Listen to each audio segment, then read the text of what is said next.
Estatuto do Desarmamento, Lei nº 10.826 de 2003, parte 6. Sejam muito bem-vindos a mais uma análise esquematizada aqui no canal Legislação de Elite. Hoje a gente vai direto ao ponto. Para quem está com foco total na aprovação em concursos públicos, essa apresentação foi desenhada para entregar um estudo de altíssimo rendimento. Sem enrolação, só o que realmente importa e do jeito que a banca cobra. E por que isso é fundamental? Bom, porque dominar tanto a letra fria da lei quanto a jurisprudência atualizada é simplesmente a única saída para não cair nas armadilhas cada vez mais elaboradas dos examinadores. Para organizar o nosso raciocínio, a agenda de hoje está dividida em 5 etapas lógicas. Seção 1, conceitos fundamentais. Seção 2, regras do porte institucional. Seção 3, os prazos críticos. Seção 4, o destino de apreensões. E, fechando com chave de ouro, a seção 5 vai blindar o conhecimento contra as famosas pegadinhas frequentes. Vamos lá. Seção 1. Conceitos fundamentais de porte. A base de todo o estatuto. Então, vamos mergulhar logo de cara na espinha dorsal de muitas questões de prova.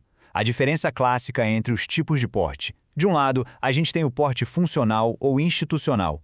A regra de ouro aqui é que essa autorização está estritamente vinculada à atividade que a pessoa exerce. Ou seja, vale geralmente apenas durante o serviço. Do outro lado, a gente tem o que costumamos chamar de porte full. Esse sim é autorizado tanto em serviço quanto fora dele. E o exemplo mais clássico são os policiais militares. Como que as bancas tentam bagunçar a cabeça dos candidatos? Elas inventam uma historinha dizendo, por exemplo, que um guarda municipal, fora do horário de expediente e passeando em outro estado, possui porte full e restrito. Totalmente falso, né? Congelar essa diferença na mente é vital para garantir aquele ponto que muita gente perde de bobeira.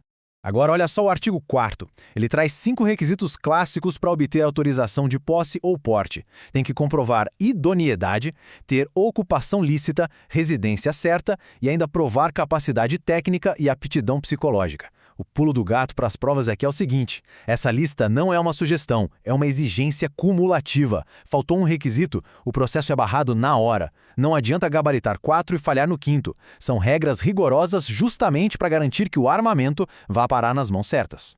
E aqui entra uma divisão de jurisdição que despenca em provas de tribunais e segurança pública. Presta bem atenção. O SINARME, que é operado pela Polícia Federal, cuida do cadastro, do controle e das autorizações de armas de uso permitido, lá no âmbito civil. Já o SIGMA é o Sistema do Exército Brasileiro focado nas armas de competência militar.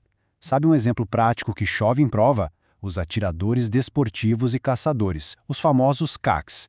Eles estão vinculados ao Exército, ou seja, ao SIGMA. O truque mais batido das bancas é trocar Polícia Federal por Exército no meio de um texto enorme. Fiquem ligados nessa divisão. Seção 2. Regras do porte institucional com foco na segurança privada, judiciário e Ministério Público. O que dá muita dor de cabeça aqui é o tal do conceito de titularidade.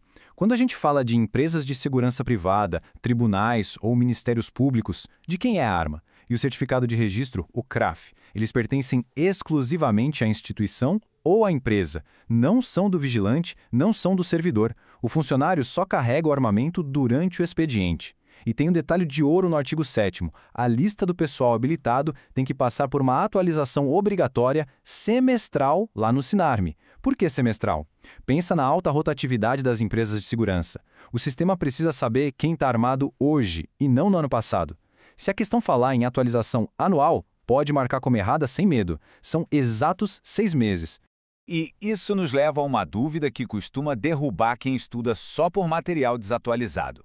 E aí, aquele limite de 50% para a designação de servidores armados na Polícia Judicial, que estava lá na lei, ainda é válido hoje em dia? A resposta é um sonoro não.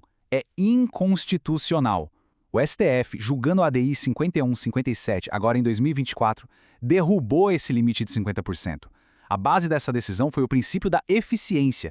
O tribunal entendeu que limitar o pessoal armado reduzia a capacidade de segurança e operação da Polícia Judiciária. Dominar essa atualização jurisprudencial é o que vai te colocar na frente da concorrência.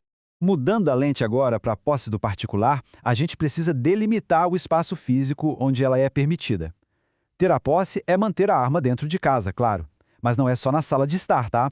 Abrange as dependências como um quintal murado, a garagem e também no local de trabalho, desde que a pessoa seja dona ou a responsável legal para aquele negócio.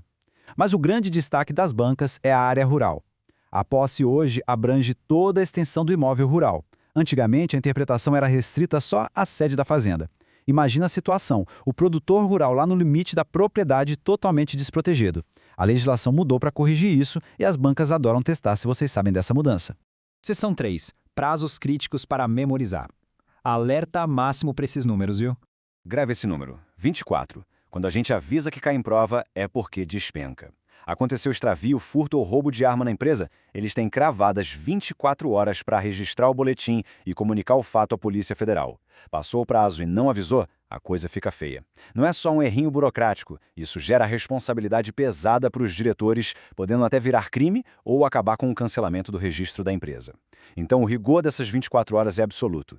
E já emendando nesse clima de urgência, olha o número 48 aí. Outro prazo fatal, só que agora pelo artigo 25 da lei. Esse prazo de 48 horas é para o Poder Judiciário. Depois que o laudo fica pronto e a arma apreendida não tem mais utilidade para o processo penal, o juiz tem exatamente 48 horas para mandar esse armamento lá para o comando do Exército. E a lógica é muito simples, né? Fórum não é depósito de armas. Guardar arma lá é pedir para ter invasão. Então lembra dessa dupla dinâmica, 24 horas para comunicar extravio ao APF e 48 horas para o juiz despachar a arma para o Exército. Seção 4. Destino de armas apreendidas. O passo a passo do artigo 25. Para fixar de vez, vamos visualizar o ciclo de vida de uma arma apreendida. Tudo começa no passo 1. O juiz decide, depois do laudo, que a arma não interessa mais para o processo penal. Passo 2. Entra aquele prazo que a gente acabou de ver. O juiz manda a arma para o comando do Exército num prazo máximo de 48 horas. E o passo 3 é o fim da linha. A regra geral é a destruição da arma, mas existe a exceção da doação. Ela pode ser doada para órgãos de segurança pública ou forças armadas, se tiver boa para uso. Segue esse fluxograma mental na hora da prova que não tem erro. Seção 5. Pegadinhas frequentes em concursos. Hora de aprender a desviar das armadilhas da banca. Aqui é bate-pronto para derrubar os mitos que os examinadores amam. Primeiro mito. Policial militar só porta a arma no serviço. Totalmente falso. A PM tem porte full, com validade nacional, em serviço ou na folga. Segundo mito. Qualquer autorização de compra é feita pelo Exército. Opa, muito cuidado. Se a arma for de uso estritamente permitido para civil, o órgão competente é o SINARME da Polícia Federal. Eles adoram misturar uso restrito com permitido.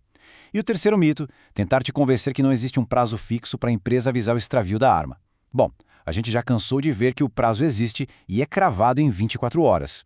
Olha a sutileza do artigo 6º. Lembra daqueles 5 requisitos cumulativos que vimos lá no início? Pois é, tem exceção para quem exerce algumas funções de Estado com muito risco.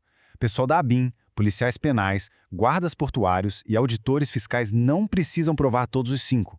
Para eles, a exigência é restrita. Basta comprovar aptidão psicológica e capacidade técnica. Por quê? Porque o próprio cargo já presume que a pessoa tem idoneidade, ocupação lícita e residência certa, né? É uma exceção que filtra exatamente quem estudou a fundo a lógica da lei. Dica de ouro para fechar a parte técnica. Leia o enunciado da questão com lupa. Se a prova disser com base na lei ou nos termos do estatuto, a banca quer a letra fria da norma, o texto seco. Às vezes eles cobram a regra antiga, mesmo tendo decisão recente contra. Agora, se o enunciado falar em jurisprudência atualizada ou entendimento do STF, aí a chave vira. É hora de aplicar, por exemplo, a ADI 5157 e lembrar que aquele limite de 50% na Polícia Judicial é inconstitucional. Saber o que a banca está pedindo vale tanto quanto saber a matéria. E, para finalizar, fica a provocação. Num cenário real, lá na cadeira da prova, com o relógio correndo e a pressão nas alturas. Será que quem está acompanhando a gente vai conseguir separar a letra fria da lei do entendimento do STF? Vai lembrar na hora que as 24 horas são para a PF e as 48 horas são para o juiz mandar para o Exército? O segredo não é só ler, é entender a lógica e o motivo de cada regra exatamente como a gente destrinchou aqui. Usem e abusem dessa análise do legislação de elite, revisem até esses conceitos ficarem automáticos. Um excelente estudo a todos, foco total e até a próxima.